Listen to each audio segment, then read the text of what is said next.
Hello, I'm Mantastic and Fantastic, and today I want to talk about the new upcoming news for April 2023. So, Gung Ho North America does release these videos once in a while, but I don't find them sometimes the most interesting to watch, so instead I will try and summarize them as quick and efficiently as possible. So, first things first, we have the Gung Ho collab, which is coming soon. Gung Ho collab is a, Gung Ho owned property, so that means it will be coming back on a regular basis. It might have the largest possible rolling pool if they put every single card possible into it.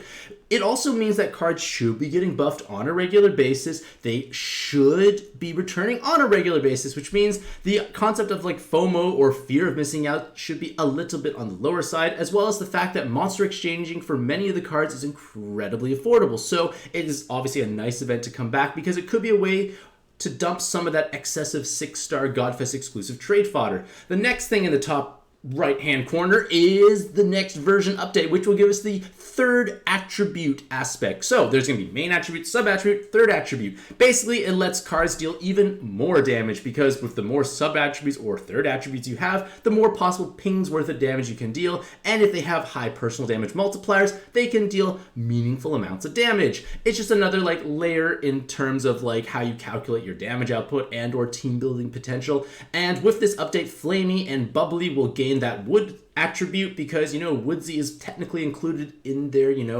art and name and whatnot, so that's pretty cool. And in addition to that, we will also get the Levitation Awakening. The Levitation Awakening is a way to counter super gravity. In all honesty, this is kind of a amusing, name, so to speak, because it's actually kind of on point and synergistic in the sense that super gravity drags your attack down, but if your monster can levitate, they ignore gravity and thus deal the same amount of damage they normally would deal. In theory, this is the largest amount of damage amplification a card can have in these super gravity dungeons, because being reduced down to 2 or 1% of your attack stat is obviously terrifyingly bad, but with levitation, even a double 10 combo will deal spectacular amounts of damage in today's day and age with everything hitting super hard of sky-high leader skill multipliers. So a new tool to have in our arsenal. It won't actually have any usage in non-super gravity dungeons, but thankfully there are many different dungeons to play. And speaking of other dungeon types to play, there will be a skulled ranking dungeon at some point in time, so more chances to get closer to that no skyfall badge and or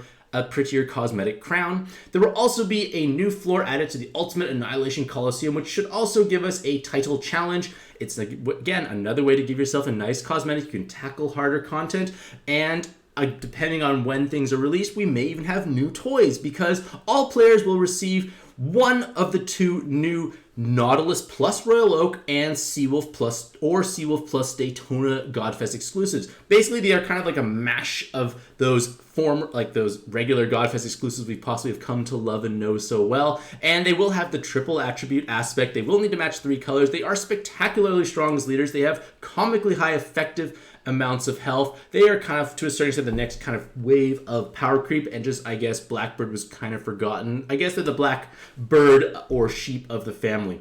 In addition to that, there's going to be a 10 Magic Stone Super Godfest. I don't know if the rates are going to be good. We'll find out when it actually goes live. They will also be featuring the 2 draw or the 2 rem draw or whatever they want to call it. Basically, it's another thing to possibly collect that can have additional usage. It does give additional rolls most likely when it's acquired, so yay, something new to find out. And then last but not least, not technically North American news, but most likely going to be North American news at some point. They have announced in Japan that the Magic the Gathering collab will be returning at some point. So for those who have been playing for a long enough period of time, the Magic the Gathering collab was something that came out which was pretty cool back then. And I did play a bit of Magic the Gathering Arena maybe a year or 2 or 3 ago. I don't recall. I played it for a while. It was kind of fun, but I kind of lost interest. But point of the matter is, it's a franchise I technically know a some or a little bit about. And there's a strong likelihood it should come back to North America because we have actually had this collab in the past. Again, no promises here, but just something to keep in the back of your mind. Maybe it becomes incredibly enticing to roll in, which means maybe we start saving stones a little bit ahead of time to,